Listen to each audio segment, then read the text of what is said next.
Hello दोस्तों, कैसे हो आप लोग। एक बार फिर आपका रॉयल क्लासेस मेरिट में स्वागत है। तो पहला क्वेश्चन देखिए, भारतीय संविधान किस अनुच्छेद में नागरिकता संबंधी प्रावधान किए गए हैं।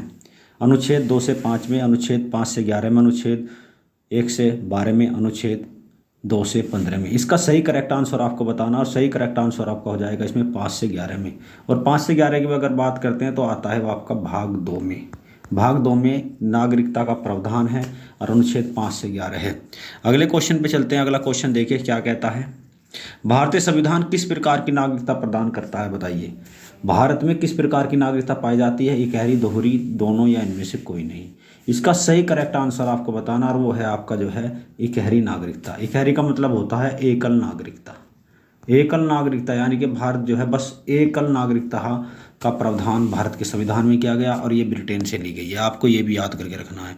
नेक्स्ट क्वेश्चन, कौन सा अनुच्छेद संसद को नागरिकता के संबंध में कानून बनाने का अधिकार देता है। अनुच्छेद 8, अनुच्छेद 11, अनुच्छेद 15, अनुच्छेद 6। बताइए, भारत के संविधान में अगर कोई भी नागरिकता में संशोधन करना है तो वो किसका हक है, तो वो हक है आपका। सही करेक्ट आंसर जो है वो हक किसको दिया गया है, और इस हक जो है, ये जो हक है वो कौन से अनुच्छेद में, इसमें जो कौन से अनुच्छेद के द्वारा दिया गया, ये भी आपको बताना है।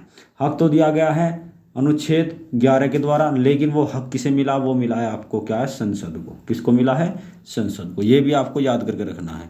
नेक्स्ट क्वेश्चन सामने भाई, भारत के संविधान में नागरिकता के प्रावधान को कब लागू किया गया। लागू की बात आती है भाई, लागू की अगर बात करते हैं तो 1949 आया था। तीसरा वाला ऑप्शन आपका इसमें राइट हो जाएगा। ठीक है, नेक्स्ट क्वेश्चन पे चलते हैं। नेक्स्ट क्वेश्चन देखो भाई, भारत में एकल नागरिकता किस देश से ग्रहण की गई है। वेरी इंपॉर्टेंट क्वेश्चन है भाई। कहाँ से ली गई है एकल नागरिकता, हमने नकल किसकी करी है, और नकल करी है वो आपकी जो है इंग्लैंड से। ठीक है ना, तो इंग्लैंड से ली गई, ये आपको याद करके रखना। नेक्स्ट क्वेश्चन, क्वेश्चन नंबर 6, नागरिकता अधिनियम कब लागू किया गया। लागू की बात कर रहा भाई। लागू की अगर बात करते हैं तो अधिनियम बना था 1955 में। ठीक है ना, और कई बार इसमें संशोधन हो चुका है। ठीक है भाई, तो अब इसमें कई बार संशोधन किया जा चुका है 1955 नागरिकता अधिनियम में। तो तीसरा वाला आपका ऑप्शन इसमें राइट हो जाएगा। नेक्स्ट क्वेश्चन, पंजीकरण के द्वारा भारत में नागरिकता कितने वर्षों में प्राप्त की जा सकती है। यह आपका जो है क्वेश्चन, इस क्वेश्चन का आंसर आपको कमेंट करके जरूर बताना है। कमेंट करके बताना कि पंजीकरण के द्वारा भारत की नागरिकता कितने वर्षों में प्राप्त की जा सकती है।